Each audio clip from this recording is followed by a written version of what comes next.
Hey, Culpeper Baptist, it's another edition of Talking CBC History with Roger and Dan, and we've been off a little bit, and that's all because of me and a little bit of my schedule, because Roger has been just doing a great job of getting some history notes together for us.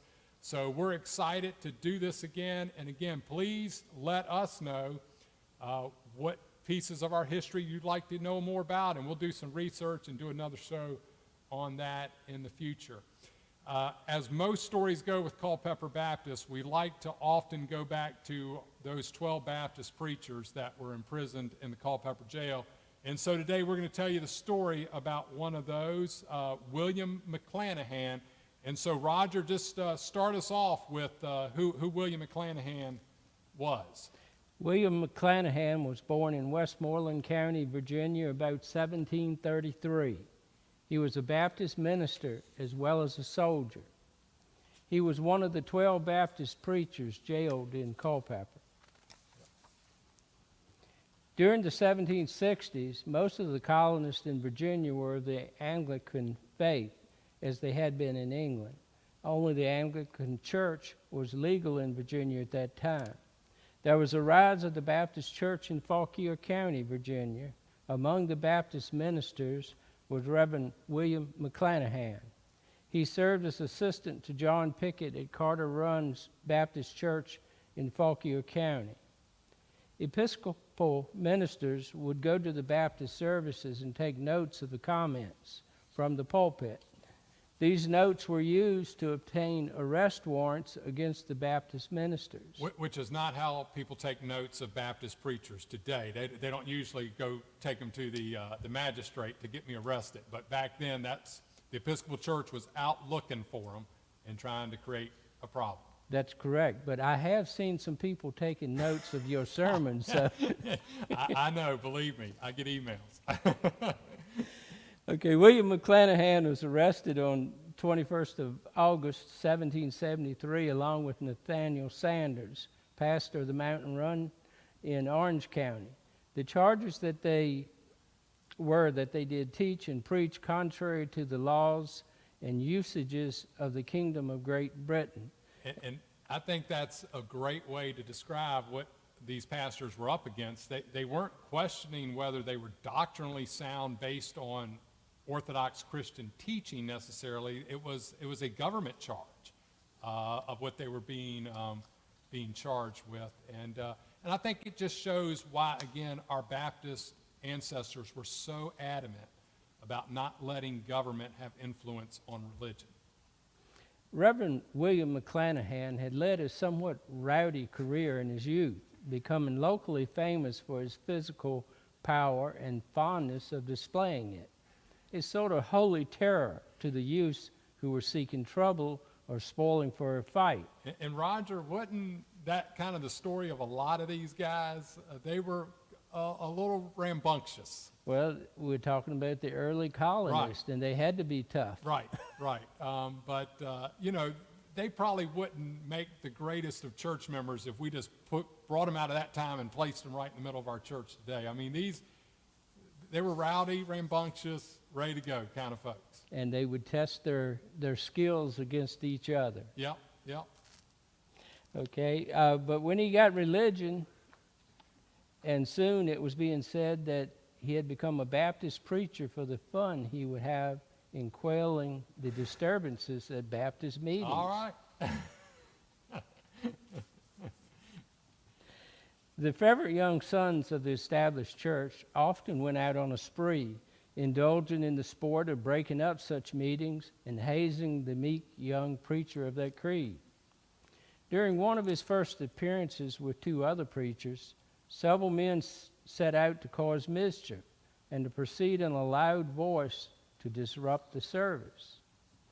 Then the athletic William McClanahan, towering above the pulpit, divested of all cumbersome apparel in fighting trim, said, "Now suppose you try that one on me." I need some deacons that will kind of help me out on Sunday morning to protect me. But we also, and sometimes we don't always understand, that this was a constant problem. sometimes it was the legal authority, the sheriff, the magistrate, putting an arrest warrant. But a lot of times they were just, hazed, abused, yelled at. I mean, they weren't able to have nice church services, and every now and then the magistrate might show up and make it a problem. It was a consistent problem how people were yelling at them or telling them to stop and all that kind of stuff. So I love him just saying, kind of bring it on. Captain McClanahan raised a company of Baptist volunteers in Culpeper County during the Revolution, and they were called the Fighting Baptists. Well, now, I had no idea that's where that came from. I thought it was a business meeting. They were also known as the Culpeper Minutemen. His recruits were principally from his own denomination, and he preached to his men between other duties. That is a great part of the story that I did not know, that those Baptists were also part of the great tradition of the Culpeper Minutemen. That's good to hear. And a few of my ancestors may have actually heard him preach. Wow, that's great. That's great. Okay, when the Third Virginia Convention met in Richmond in 1775 to recruit soldiers, the Baptists requested that they be allowed free liberty to preach to the troops at convenient times without molestation or abuse. The convention resolved that the military officers permit dissenting clergymen to celebrate divine worship and to preach to the soldiers from time to time. McClanahan was influenced by the widely traveled Virginia evangelist Samuel Harris, a separate Baptist, and was baptized by him in 1768. And that name Samuel Harris comes up a lot in that era. He was a very influential figure and made an impact on a lot of people's lives that we also talk about. Yes, so. He was very much a traveling preacher, Right. And he traveled everywhere, and whenever you do any research on the preachers at that time, his name will pop up. Right, right.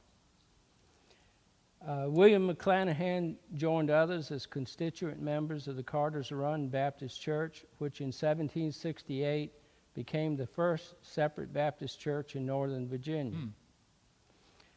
He achieved several niches in history as an early Baptist lay preacher, as a Revolutionary War soldier, and as a sufferer for the cause of religious liberty. It's, and we just don't know these stories because we don't really talk about William McClanahan. So I think it's great that you've given us this perspective today to really think about the fullness of the men who were imprisoned in the Culpeper Jail, and that their stories were beyond just that. And so, one of the reasons we wanted to do this series is in this time when we're living in an uncertain time and not sure what's next, to kind of give us some perspective and remind us that the God who was faithful to William McClanahan is still faithful to us.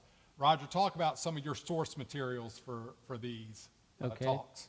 Some of the material that I have today came from Notes on Culpeper by Green, and Imprisoned Preachers and Religious Liberty in Virginia by Lewis Peyton Little.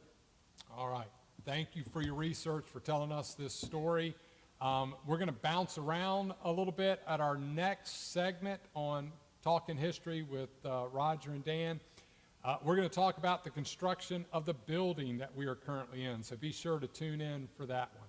Thanks for joining us today.